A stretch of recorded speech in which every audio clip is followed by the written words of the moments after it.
Sir, ನನ್ನ ಹೆಸರು ಅನಂತಮೂರ್ತಿ ಅಂತ. ಒಡಗೂರು ಗ್ರಾಮದಲ್ಲಿ ವಾಸವಾಗಿದ್ದೀನಿ.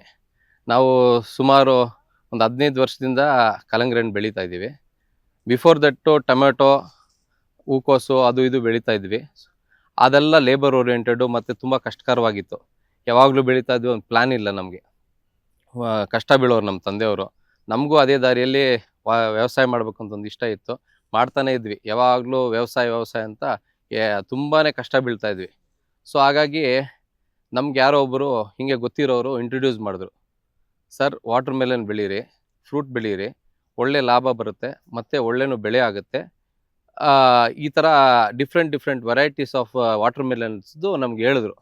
ನಾವು ಅದರಲ್ಲಿ ಬೆಸ್ಟ್ ಯಾವುದಂತ ಚೂಸ್ ಮಾಡಿದ್ವಿ 10 ವರ್ಷದ ಹಿಂದೆ ಚೂಸ್ ಮಾಡಿದಾಗ ನಮಗೆ ವಿತೌಟ್ ಲೇಬರು ಮತ್ತು ಏನು ಖರ್ಚಿಲ್ದಿರ ಬೆಳಿಬೇಕಂದ್ರೆ ಯಾವುದಂತ ಪ್ಲ್ಯಾನ್ ಮಾಡ್ಕೊಂಡು ನಾನು ನಮ್ಮ ತಂದೆಯವರು ಡಿಸ್ಕಸ್ ಮಾಡಿ ಒಂದಿನ ರಾಘವೇಂದ್ರ ಸರ್ನ ನಂಬರ್ ತೊಗೊಂಡು ಮೀಟ್ ಮಾಡಿದ್ವಿ. ರಾಘವೇಂದ್ರ ಸರು ಸುಪ್ರೀತ್ ಕಂಪ್ನಿಯಲ್ಲಿ ವರ್ಕ್ ಮಾಡ್ತಾಯಿದೆ ಅಂತ ಗೊತ್ತಾಯಿತು.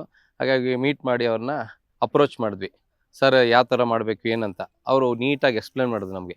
ಸರ್, ಈ ವಾಟರ್ ಮೆಲನ್ ಸುಪ್ರೀತ್ ಬೆಳೆದ್ರೆ ಕ್ವಾಲಿಟಿನೂ ಚೆನ್ನಾಗಿರುತ್ತೆ, ಎಕ್ಸ್ಪೋರ್ಟ್ ಹೋಗುತ್ತೆ, ಮತ್ತು ಅದೇ ತರಹ ನಿಮಗೆ ಡ್ಯಾಮೇಜ್ ಆಗೋಲ್ಲ ಯಾವುದೇ ಕಾರಣಕ್ಕೂ ಕಾಯಿ. ಸೊ ಹೀಗಾಗಿ ಇದನ್ನು ಅಪ್ರೋಚ್ ಮಾಡಿದ್ರು ನಮಗೆ. ಹಾಗಾಗಿ ನಾವು ಸರಿ ಆಯ್ತು ಅಂದ್ಬಿಟ್ಟು ಅವ್ರನ್ನ ಅಪ್ರೋಚ್ ಮಾಡಿ ಸರ್, ಕೋಲಾರ ಜನತೆಗೆ ಒಂದು ಒಳ್ಳೆ ಆಫರ್ ತಂದಿದ್ದೀವಿ ಸರ್. ಕೇವಲ 599 ರೂಪಾಯಿಗೆ ಒಂದು ಥಿಯೇಟ್ರು, ಒಂದು ಡೆಕೋರೇಷನ್, ಒಂದು ಟೆಡಿ, ಒಂದು ಫ್ಲವರ್ ಬೊಕ್ಕೆ ಇಷ್ಟು ಕೊಡ್ತೀವಿ ಸರ್. ನಮ್ಮಲ್ಲಿ bride to be, mom to be, wedding anniversary, birthday ಎಲ್ಲಾ ತರ ಹ್ಯಾಪಿ ಮೂಮೆಂಟ್ಸ್ ಸೆಲೆಬ್ರೇಟ್ ಮಾಡ್ಕೋಬಹುದು. ನಮ್ಮ ಅಡ್ರೆಸ್ ಬಂದು Kolar MG road near Axis bank opposite building.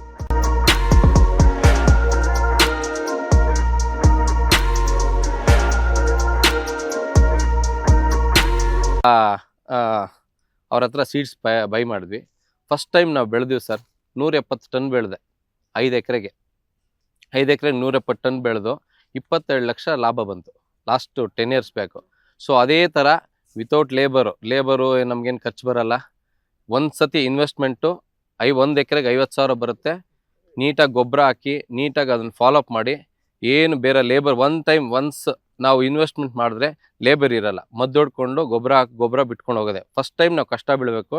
ಅದನ್ನು ಹಾರ್ವೆಸ್ಟ್ ಮಾಡೋಕ್ಕೆ ಮುಂಚೆ ಎಲ್ಲ ಕಷ್ಟ ಬಿದ್ದು ಅದನ್ನು ನೀಟಾಗಿ ಹೆಂಗೆ ಫಾಲೋಅಪ್ ಮಾಡಿ, ಒಂದೊಂದು ಸ್ಟೆಪ್ಪು ಫಾಲೋಅಪ್ ಮಾಡಿ ಕಂಪ್ನಿಯವ್ರ ಡೈರೆಕ್ಷನ್ಸ್ ತೊಗೊಂಡು ಹೆಂಗೆ ಫಾಲೋಅಪ್ ಮಾಡ್ತೀವೋ ಅದನ್ನು ಮಾಡಿದ ತಕ್ಷಣ ನಮಗೊಂದು ಐಡಿಯಾ ಬಂತು. ಅವರು ಡೈರೆಕ್ಷನ್ಸ್ ಪ್ರಕಾರ ಮಾಡ್ಕೊಂಡೋದ್ವಿ.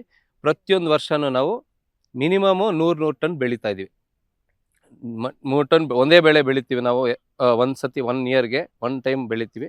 ಮಿನಿಮಮ್ 15 ಲಕ್ಷ ಲಾಭ ಬರುತ್ತೆ. ಯಾವುದೇ ಖರ್ಚೆಲ್ಲ ಹೋದ್ರೂ ನಮ್ಗೆ 10 ಲಕ್ಷ ಲಾಭ ಬರುತ್ತೆ. ರೈತರಿಗೆ ನೆಮ್ಮದಿ ಇದೆ ಮೇಯ್ನು. ಆ ನೆಮ್ಮದಿಗೋಸ್ಕರ ನಾವು ಕಷ್ಟ ಬೀಳ್ತೀವಿ. ನೆಮ್ಮದಿ ಇಲ್ದಿರ ಇವಾಗ ಬಯರ್ಸ್ ತೊಗೊಂಡೋಗ್ತಾರೆ, ಏನೋ ಮಾಡ್ಕೊತಾರೆ. ನಮಗೊಂದು ರೇಟ್ ಹೇಳ್ತಾರೆ, ಇನ್ನೊಂದು ಹೇಳ್ತಾರೆ. ಇವಾಗ ನೋಡಿ, ಫಾರ್ ಎಕ್ಸಾಂಪಲ್ಲು ಇವಾಗ ನಾವು ಬೆಳೆದಿದ್ವಿ ಕಷ್ಟ ಬಿದ್ದು. ಬಯರ್ಸು ಅಲ್ಲಿ ವಾರ ಆಗಿದೆ, ಇದು ವಾರ ಆಗಿದೆ ಅಂತೇಳಿ ಮಿಸ್ಯೂಸ್ ಮಾಡಿ ನಮ್ಮನ್ನು ಅವ್ರು ತೊಗೊಂಡೋಗ್ತಾರೆ. ನಾವು ಕಷ್ಟ ಬಿದ್ದು ಬೆಳಿತೀವಿ. ನಮ್ಮ ಮೀಡಿಯಾ ಮಿತ್ರರು ಕೇಳ್ಕೊಳ್ಳೋದಿಷ್ಟೇ, ನಾವು ಕಷ್ಟ ಬಿದ್ದು ಬೆಳಿತೀವಿ, ಅದಕ್ಕೆ ಪ್ರಾಪರಾಗಿ ನಮಗೆ ರೇಟ್ ಸಿಗೋಂಗೆ ಒಂದು ಮಾಹಿತಿ ನೀವು ಅವ್ರಿಗೆ ಜನಗಳಿಗೆ ಹಬ್ಸ್ತಾರೆ. ಸುಮ್ಮನೆ ಹಿಂಗಾಗೋಗಿದೆ ಮಿಸ್ಯೂಸ್ ಮಾಡಿ ನಮ್ಮ ರೈತರನ್ನ ಇನ್ನೂ ಕುಗ್ಸ್ಬಿಟ್ಟು ಅವ್ರು ಬೆಳೆ ಮಾಡೋಕ್ಕೆ ಆಗದಿರಂಗೆ ಇನ್ನೊಂದು ಸತಿ ಬೆಳಿಲೇಬಾರ್ದಪ್ಪ ಅನ್ನೋ ಮಾಹಿತಿ ಒಂದು ಕೊಟ್ಕೊಂಡು ನಮಗೆ ಸ್ವಲ್ಪ ಏನೋ ಒಂಥರ ಡಿಸ್ಕರೇಜ್ ಮಾಡ್ದಂಗೆ ಆಗುತ್ತೆ. ಸೊ ಸರ್, 1 ಎಕರೆಗೆ ಮಿನಿಮಮ್ 50,000 ಸರ್. 50,000 ಬರುತ್ತೆ ಸರ್. 50,000 ಖರ್ಚು ಬರುತ್ತೆ ಸರ್. ಸರ್, 1 ಎಕರೆಗೆ ಕರೆಕ್ಟಾಗಿ 30ರಿಂದ 35 ಟನ್ ಬರುತ್ತೆ ಸರ್. ಕರೆಕ್ಟಾಗಿ ಚೆನ್ನಾಗಿ ಬೆಳೆದ್ರೆ ಲಾಭ ಏನಿಲ್ಲ ಅಂದ್ರೂ 1 ಎಕರೆಗೆ 50,000 2.5 ಲಕ್ಷ ಲಾಭ ಬರುತ್ತೆ ಸರ್. ಅದು ಕರೆಕ್ಟಾಗಿ 75 ಡೇಸೇ ಕ್ರಾಪು. 2.5 ಮಂತ್ ಕರೆಕ್ಟಾಗಿ ಮಾಡಿದ್ರೆ 2.5 ಮಂತ್ಗೆಲ್ಲ ಒಳ್ಳೆ ಅಮೌಂಟ್ ಬರುತ್ತೆ. ಮತ್ತು ಪ್ರಾಪರಾಗಿ ನಾವು ಮಾಡಬೇಕು. ಪ್ರಾಪರಾಗಿ ಡೈರೆಕ್ಷನ್ಸ್ ಕಂಪ್ನೀಸ್ ಏನು ಕೊಡ್ತಾರೋ ತೊಗೊಂಡು ಪ್ರಾಪರ್ ಸೀಡ್ಸು ತೊಗೋಬೇಕು ನಾವು. ಅದರಿಂದ ನಾವು ಕಂಪ್ನಿಗೆ ಅಪ್ರೋಚ್ ಮಾಡಬೇಕು. ಯಾರು ಸುಮಾರು ಜನ ಎಲ್ಲಂದ್ರೆ ಅಲ್ಲಿ ಸೀಡ್ಸ್ ಕೊಡ್ತಾರೆ, that is not good. So proper ನಾವು ಕಂಪ್ನಿನ ಅಪ್ರೋಚ್ ಮಾಡಿ, ರಾಘವೇಂದ್ರ ಸರ್ ಆಗಲಿ ಮತ್ತು ಮ್ಯಾನೇಜರ್ ಇನ್ನೊಬ್ರು ಇದ್ದಾರೆ, ಅವ್ರಿಗೂ ನಾವು ಸುಮಾರು ಸತಿ ಕಾಂಟ್ಯಾಕ್ಟ್ ಮಾಡಿ ಹೇಳಿದ್ದೀವಿ. ಹಾಗಾಗಿ ಎಲ್ಲರೂ ಇದನ್ನು ಬೆಳೀರಿ, ಒಳ್ಳೆ ಲಾಭ ಬರುತ್ತೆ. ಮತ್ತು ಇನ್ನೂ ಈಸಿಯಾಗಿ ಯಾವುದೇ ಟೆನ್ಷನ್ಸ್ ಇಲ್ದಿರ, ಮೇನ್ ರೈತನಿಗೆ ಏನಂದರೆ ಸ್ಟ್ರೆಸ್ ಇರಬಾರ್ದು, ಟೆನ್ಷನ್ ಇರಬಾರ್ದು.